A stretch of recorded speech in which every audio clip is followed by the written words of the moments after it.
Hello everyone, welcome back to my channel again. आपको मैं आज पढ़ाऊंगा फ्लूइड मैकेनिक्स। और दोस्तों, आज बहुत ही इंपॉर्टेंट टॉपिक है। आपको मैं विस्कोसिटी विस्कोसिटी कोएफिशिएंट का पूरे अच्छे तरह से एसआई सीजीएस यूनिट में बताऊंगा, एमकेसी यूनिट बताऊंगा। और ये सारे यूनिट आपके मोस्ट इंपॉर्टेंट एग्जाम में हमेशा पूछा जाता है। आपका JEE, NET, NDA, air force, navy, coast guard, 12th के बच्चे हो, 10th के बच्चे हो, अच्छे से पढ़ना इस टॉपिक को। और ये टॉपिक आपके एग्जाम के लिए मोस्ट इंपॉर्टेंट है। अगर मेरे चैनल पर नए हो तो लाइक, सब्सक्राइब और शेयर बिल्कुल ठोक के जाना। फिर स्टार्ट करते हैं आज का सेशन। और माफी चाहता हूँ दोस्तों, क्योंकि सरस्वती पूजा होने की वजह से मैं कल वीडियो नहीं डाल पाया स्टडी का, और आज सुबह में नहीं डाल पाया। कोई बात नहीं, कल से पूरे अपलोड होगा वीडियो फुल टू बिल्कुल। तो स्टार्ट करते हैं आज का सेशन। तो सबसे पहले आज पढ़ेंगे बर्नौलीज थ्योरम। तो बच्चे होते हैं बर्नौलीज थ्योरम में कंफ्यूज होते हैं, उनको कंफ्यूज नहीं होना है। बर्नौलीज थ्योरम होता क्या है वो जानना बहुत जरूरी है। सबसे पहले देखिए, बर्नौलीज थ्योरम जो आपका जो प्रेशर एनर्जी होता है, काइनेटिक एनर्जी होता है, और आपका पोटेंशियल एनर्जी है ना, वो सब किसके कांस्टेंट इक्वल होता है, उसी को बोलते हैं बर्नौलीज थ्योरम। मगर डिफिनीशन कैसे इसको डिफाइन करेंगे वो भी जानना जरूरी है। आप ये भी लिख सकते हो कि sir, the total change in kinetic energy, pressure energy, sum of pressure energy, kinetic energy and potential energy is constant is known as Bernoulli's theory और बर्नौलीज थ्योरम। ये आप बोल सकते हो, ये भी डिफिनेशन दे सकते हो। नहीं तो अदर वे में डिफिनेशन इसको डिफाइन कैसे किया जाएगा वो मैं आपको बताता हूं। देखिए, according to this theorem, if a liquid is streamline motion, ये थ्योरम बोला है कि अगर आपका जो लिक्विड हुआ स्ट्रीमलाइन मोशन है। मैंने आपको बताया था स्ट्रीमलाइन मोशन कब होता है, जब आपका जो उसका रेनॉल्ड्स नंबर कितना था, लेस देन इक्वल टू 1000 होता है, तभी स्ट्रीमलाइन होता है। और स्ट्रीमलाइन में जो आपका एनर्जी हुआ मिनिमम लगती है। ये सारे कॉन्सेप्ट मैंने प्रीवियस लेक्चर में बता रखा है, आपको जानना भी जरूरी है। वो मैंने प्लेलिस्ट बना रखा हूँ फिजिक्स का, जाके सारा वॉच आउट कर लेना। और बहुत इंपॉर्टेंट आपके एग्जाम के लिए, वो जरूर देख लेना स्ट्रीमलाइन फ्लो। और रेनॉल्ड्स नंबर किसको बोलते हैं, रेनॉल्ड्स नंबर डायमेंशन लेस है कि नहीं, वो सब बताया हूं मैं, तो वो जरूर देख लेना। रेनॉल्ड्स नंबर बहुत इंपॉर्टेंट है। और स्ट्रीमलाइन टर्बुलेंट फ्लो का हमेशा पूछा जाता है। तो बोल रहा है a liquid is streamline motion, liquid को स्ट्रीमलाइन मोशन में है, then at each point of its path the total energy of unit volume. मतलब बोल रहा है कि हर एक पॉइंट पे जो है ना, वहां पर टोटल एनर्जी ऑफ यूनिट है जे यूनिट वॉल्यूम, वहां पर यूनिट वॉल्यूम होगा। मतलब यूनिट वॉल्यूम मतलब सिंगल वॉल्यूम होगा, ये आप ध्यान रखना। और इसको डिफाइन आप ऐसे भी कर सकते हैं। मान लो आपको ये डिफिनेशन नहीं समझ में आया, if a liquid is streamline motion then each point of its path total energy of unit volume. मतलब क्या, टोटल एनर्जी ना यूनिट वॉल्यूम के इक्वल होता है। यही आपको ध्यान रखना है, कब, जब स्ट्रीमलाइन मोशन हो। और अदर वे में कैसे डिफाइन करेंगे, देखिए यहाँ पर मैंने आपको बता रखा है, total energy of unit volume, sum of pressure energy, kinetic energy and potential energy is constant. जब भी आपका टोटल सम किसका, काइनेटिक एनर्जी का, प्रेशर एनर्जी का और आपका पोटेंशियल एनर्जी का कांस्टेंट होगा, तो उस जो फिनोमेना को बोलेंगे बर्नौलीज थ्योरम। और बर्नौलीज थ्योरम बहुत इंपॉर्टेंट है, आपसे हमेशा पूछा जाता है एग्जाम में कि आपका जो बर्नौलीज थ्योरम होता है उसमें आपका pressure energy, kinetic energy, potential energy, इसमें से कौन सा कांस्टेंट होता है। तो आप याद रखना, तीनों का सम जो होता है वो कांस्टेंट होता है। ये जानना आपके लिए बहुत जरूरी है। बिल्कुल अदर वे में कुछ अलग बात नहीं करेंगे, सिर्फ स्टडी पर ध्यान देंगे और फोकस स्टडी पे करेंगे। तो देखिए यहाँ पर ये जो है प्रेशर एनर्जी है, दूसरा है काइनेटिक एनर्जी है, और ये क्या है, पोटेंशियल एनर्जी है। तो तीनों का सम दे दिया कांस्टेंट। जब भी आपसे तीनों का सम दे के इक्वेशन पूछ दिया जाएगा कि it is based on which theorem, then you will be say that it will be based on Bernoulli's theorem, and Bernoulli's theorem state that sum of kinetic energy, potential energy and pressure energy is equal to constant। याद आ जाएगा ना, अच्छे से note down कर लो, दिमाग में छाप लो, और अच्छे से आपको दिमाग में नोट होना चाहिए, बहुत इंपॉर्टेंट है। अब बात करेंगे विस्कोसिटी की। भाई साहब, विस्कोसिटी ऐसे पढ़ाऊंगा ना, इसका ऐसा unit, CGS unit, MKC unit पूरे टंग पे याद ना करवा दिया तो नाम बदल रहा है दोस्तों। स्टडी विद बैचलर्स, बैचलर के साथ पढ़ो भी, ब्लॉग्स भी देखो, शॉर्ट्स भी देखो, फुल इंटरटेनमेंट के साथ पढ़ाऊंगा, बोर्ड बिल्कुल भी नहीं होने दूंगा। तो विस्कोसिटी होता है क्या, सबसे पहले विस्कोसिटी को जानने से पहले क्या होता है, देखिए कोई भी फ्लूइड एक दूसरे फ्लूइड, मतलब कोई भी लिक्विड किसी दूसरे लिक्विड में स्लाइड करेगा। देखिए यहाँ पर विस्कोसिटी भी फ्रिक्शन से रिलेटेड है, याद रखना। जो वाटर में जो फ्रिक्शन होती है उसी को विस्कोसिटी बोलते हैं, कि टेंडेंसी किसी भी लिक्विड को फ्लो करने की होती है, उसी से रिलेटेड है। देखिए यहाँ पे अच्छे से समझना, और जो भी नॉइज होगा नॉइज पे बिल्कुल नहीं ध्यान देना दोस्तों। सरस्वती पूजा की वजह से थोड़े मोड़े नॉइज आएंगे, चाहे किसी चीज का, उस पर ध्यान ना देके स्टडी पे फोकस करो। देखो, जब भी फ्लूइड स्लाइड्स ओवर फ्लूइड, जब भी कोई फ्लूइड, जैसे फ्लूइड किसको बोला है, टेंडेंसी टू फ्लो, किसी में फ्लो करने की क्षमता होती है, उसको बोलते हैं फ्लूइड। तो यहाँ पर बात करते हैं कि कोई फ्लूइड अगर दूसरे फ्लूइड से क्या करता है, स्लाइड करता है, एक दूसरे पे फ्रिक्शन करता है, तो उससे क्या होता है, रेसिस्टेंस क्रिएट होता है, और उसी रेसिस्टेंस को बोलते हैं विस्कोसिटी। उसी रेसिस्टेंस को बोलते हैं विस्कोसिटी। अब सर बोलोगे, सर कोई भी लिक्विड है, उस लिक्विड किसी दूसरे लिक्विड पे स्लाइड कर रहा है, जिससे कारण रेसिस्टेंस क्रिएट हो रहा है, मतलब रेसिस्टेंस मतलब जो उसको विरोध करता है उसका, उसी को बोलते हैं रेसिस्टेंस, मतलब अपोज करता है। आपने करंट में पढ़ा होगा ना, विच अपोज इलेक्ट्रिसिटी, उसी तरह यहाँ पर विरोध करता है, फ्लूइड स्लाइड और फ्लूइड करता है तो रेसिस्टेंस क्रिएट होता है, उसी को बोलते हैं विस्कोसिटी। विस्कोसिटी क्रिएट हो जाता है। अब सर बोलोगे, सर एग्जाम में ऐसे लिखे नहीं, इसको डिफाइन कैसे करना है, 12th वाले बच्चे 11th में हो, अच्छे से कॉन्सेप्ट क्लियर करो। याद रखना है आपको, जब से विस्कोसिटी पूछे तो आपको ये बताना है कि कोई फ्लूइड होता है, किसी दूसरे फ्लूइड पे स्लाइड करता है, याद रखना, तभी रेसिस्टेंस क्रिएट होता है, जिसके वजह से विस्कोसिटी प्रोड्यूस होता है। याद रखना, fluid slides over fluid, fluid slides over solid नहीं, फ्लूइड स्लाइड्स ओवर फ्लूइड, ये याद रखना। अब देखिए विस्कोसिटी होता क्या, डिफिनेशन पढ़ना है, आओ दिखाते हैं। It is a internal resisting force between two adjacent layer of the liquid.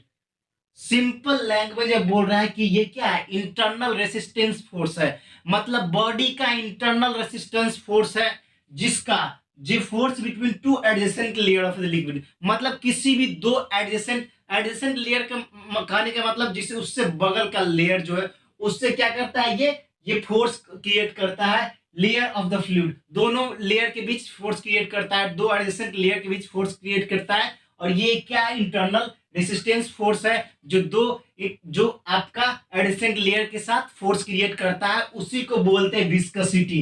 It is a internal resistance force between two adjacent layer of fluids. दो एडजेसेंट लेयर के बीच में क्या होता है, फोर्स लगता है, उसी को बोलते हैं क्या है, इंटरनल रेसिस्टेंस फोर्स, इसी में होता है, और वो उसको क्या बोलते हैं, विस्कोसिटी। समझ में आया ना मेरे भाई, और बता रहा हूं ना, ऐसे पढ़ाऊंगा पूरे हिला दोगे आप। फ्लूइड मैकेनिक्स को मैं ऐसे ऐसे सारे कॉन्सेप्ट मैंने इस तरह से कॉन्सेप्ट क्लियर कर रखा हूं। अगर मेरे फ्लूइड मैकेनिक्स के लेक्चर 1 नहीं देखो, वो भी देख लो, एक एक कॉन्सेप्ट को डिट्टू ऐसे पढ़ाओ ना, जो कोई बच्चा एकदम जीरो लेवल का वीक होगा ना, वो भी समझ में जाएगा। और उससे पहले मैंने रे ऑप्टिक्स पढ़ाए थे, वो भी जरूर देख लेना, और अच्छा लगे तो लाइक जरूर करना दोस्त, लाइक करना बहुत इंपॉर्टेंट है।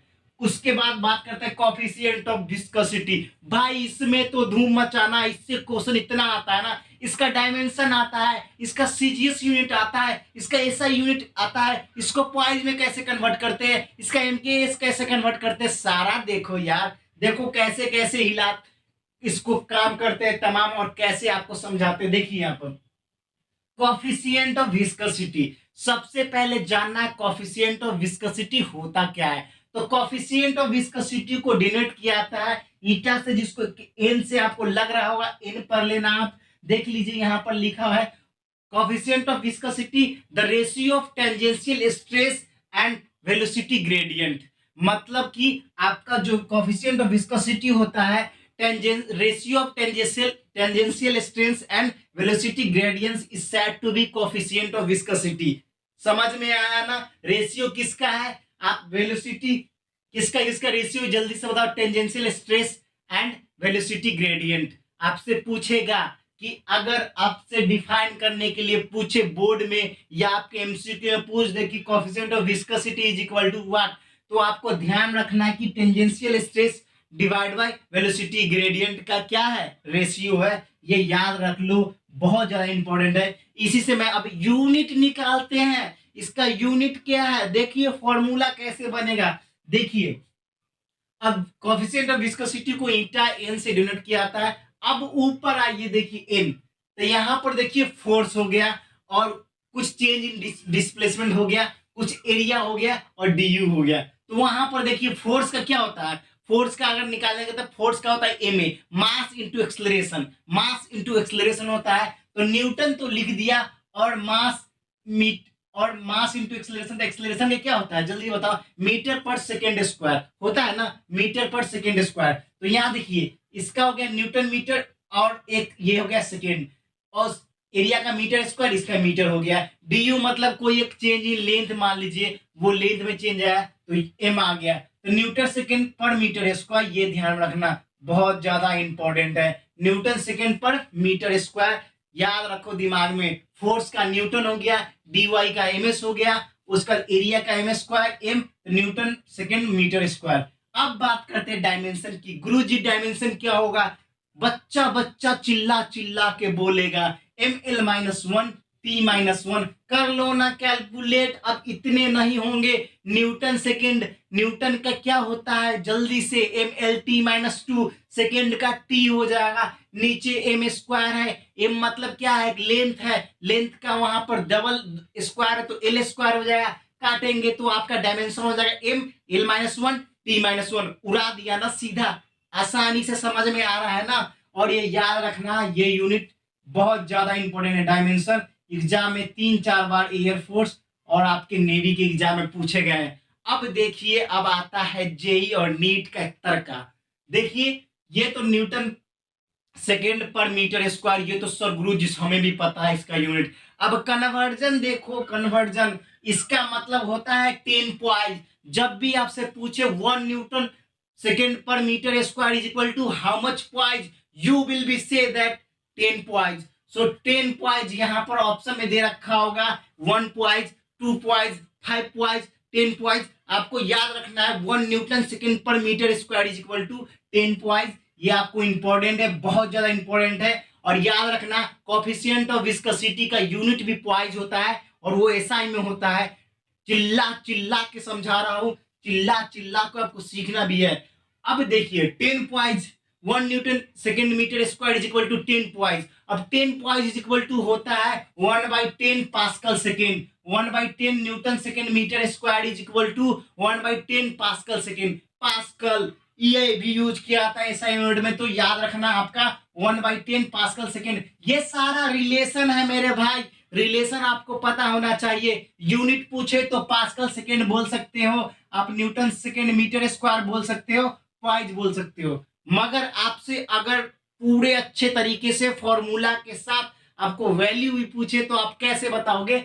आपसे पूछे 1 newton second per metre square is equal to 10 point और is equal to 10 newton second per metre square is equal to क्या हो जाएगा 1/10 पास्कल सेकेंड, 1/10 पास्कल सेकेंड। याद रो, रट्टा मार लो। आप बोलोगे सर 1/10 कैसे लिख दिया, इधर सुनो इधर सुनो। अगर यहाँ पर ये नहीं समझ में आना, देखो 1 पॉइंट इज इक्वल टू क्या हो जाएगा, देखो यहाँ पर आपको कि सर 1/10 मीटर न्यूटन मीटर पर स्क्वायर कैसे कर दिए। अब देखो ना, इधर इधर आओ बे, देखो यहाँ पर 10 पॉइंट इज इक्वल टू क्या हो गया, 10 पॉइंट इज इक्वल टू क्या है आपका 1 न्यूटन मीटर पर second, Newton second per metre square है, न्यूटन सेकेंड पर मीटर। देखो अच्छे से बात, आप टेंशन बिल्कुल मत लो, कोई दिक्कत की बात नहीं। यहाँ पर देखो, यहाँ पर आप लिख सकते हो 1 newton second by metre square is equal to 10 point है, पॉइंट है ना। अब 1 पॉइंट इज इक्वल टू क्या हो जाएगा 1/10 हो जाएगा, 1/10 metre square, 1 point equal to 1/10 metre second square. तो उसको करके कन्वर्ट कर दिया और कुछ नहीं किया। और आप लिख सकते हो 1/10 पास्कल सेकेंड भी लिख सकते हो मेरे भाई। तो ये चीज ध्यान रखना, बहुत ज्यादा इंपॉर्टेंट है, बहुत ज्यादा। अब बात करते हैं इसके सीजीएस यूनिट की। तो सीजीएस यूनिट क्या होगा गुरुजी, सीजीएस यूनिट कैसे सॉल्व करेंगे, इधर आओ। देखो सीजीएस यूनिट कैसे उड़ाते हैं हवा में। देखिए हमेशा याद रखिए 1 न्यूटन इज इक्वल टू 10 के पावर 5 डाइन होता है, 10 के पावर 5 डाइन होता है। तो सबसे पहले 1 newton second metre square is equal to, सबसे पहले न्यूटन सेकेंड को कन्वर्ट करने के लिए मैंने कर दिया डाइन सेकेंड। डाइन जो होता है सीजीएस में कन्वर्ट किया जाता है। तो 1 न्यूटन इज इक्वल टू 10 के पावर 5 डाइन हो गया, तो डाइन कर लिया, सेकेंड का सेकेंड हो गया। और मीटर स्क्वायर को सेंटीमीटर में कन्वर्ट करने के लिए 10 के पावर 2 का स्क्वायर हो जाएगा तो 4 हो जाएगा, और सेंटीमीटर स्क्वायर हो जाएगा। तो आपका 10 डाइन सेकेंड सेंटीमीटर स्क्वायर हो जाएगा। और 10 डाइन सेंटीमीटर स्क्वायर आपका सीजीएस में आ गया, उसी को बोलते हैं 10 पॉइंट। इसी को तो बोलते हैं ना 10 पॉइंट, इसी को बोलते हैं 10 पॉइंट। तो यहाँ से भी आपने सीजीएस से भी रिलेट कर दिया 10 पॉइंट्स को। और याद रखना आपका 1 न्यूटन सेकेंड मीटर स्क्वायर, अगर सीजीएस यूनिट पूछे तो सीजीएस यूनिट इसका क्या होगा, डाइन सेकेंड पर सेंटीमीटर स्क्वायर। अगर कुछ पूछे तो आप जवाब दे देना अच्छे से। अब एमकेएस यूनिट की बात करते हैं। देखिए एमके यूनिट कैसे इसको उड़ाते हैं, पूरा फुल्ली फोकस। दोस्तों कंटेंट इतना तगड़ा लाऊंगा ना कि आप खुद सोचोगे सर इतने कम उम्र में भी आप तहलका मचा रहे हो। जरूर मैं अच्छे तरीके से आपको समझाने की कोशिश करूंगा। एमके यूनिट में क्या होगा, सबसे पहले 1 न्यूटन सेकेंड मीटर स्क्वायर को कन्वर्ट मैंने कर दिया किस में, एमकेएस में। तो न्यूटन किसका होता है, फोर्स का होता है। तो फोर्स इज इक्वल टू क्या होता है, फोर्स इज इक्वल टू आता है एम ए। तो एम ए मैंने लिख दिया कन्वर्ट करने के लिए, सेकेंड को सेकेंड ही छोड़ा और मीटर स्क्वायर को मीटर स्क्वायर छोड़ा। तो एम के एस, तो देखिए यहाँ पर किलोग्राम में कन्वर्ट करना है, सेकेंड में कन्वर्ट करना है। तो मास है और ए एस है। तो देखिए एम ए का फिर कन्वर्ट कर दिया मैंने किस में, मास का तो कर दिया केजी में। और ए जो है एक्सेलरेशन है, यहाँ पर ये एक्सेलरेशन है, ये जो है आपका एक्सेलरेशन है। तो एक्सेलरेशन को मैंने क्या किया, मीटर पर सेकेंड स्क्वायर। देखिए ये एक्सेलरेशन के लिए है मीटर पर सेकेंड स्क्वायर, और सेकेंड का सेकेंड ही है और मीटर स्क्वायर का मीटर स्क्वायर ही है। तो यहाँ से देखिए जो कटने वाला कट गया, तो केजी मीटर सेकेंड आपका हो गया किस में, एमकेएस में। एमकेएस में केजी मीटर सेकेंड, और इसको ग्राम में कन्वर्ट करना होगा। तो केजी को जब 1000 से करेंगे, क्या 1000 gram is equal to 1 KG. तो 1 केजी करके आपको निकाल दिया क्या, 100 सेंटीमीटर पर सेकेंड। 100 क्यों लिखा, क्योंकि आपको मीटर को सेंटीमीटर में कन्वर्ट करने के लिए 100 से मल्टीप्लाई करना होता है। उसके बाद मैंने निकाल दिया 10 ग्राम सेंटीमीटर सेकेंड। तो देख रहे हो ना रिलेशन, आसानी तरीके से सारे रिलेशन मैंने आपको कॉन्सेप्ट की तरह उड़ा दिया ना। और दोस्तों ये सारे रिलेशन आप नोट डाउन कर ला, बहुत ज्यादा इंपॉर्टेंट है, बहुत ज्यादा इंपॉर्टेंट है। आपसे कभी भी पूछ सकता है 1 newton metre square is equal to how much point, 10 point. ये याद रखना। एमकेएस में आपसे पूछे यूनिट, तो एमकेएस में यूनिट क्या हो जाएगा,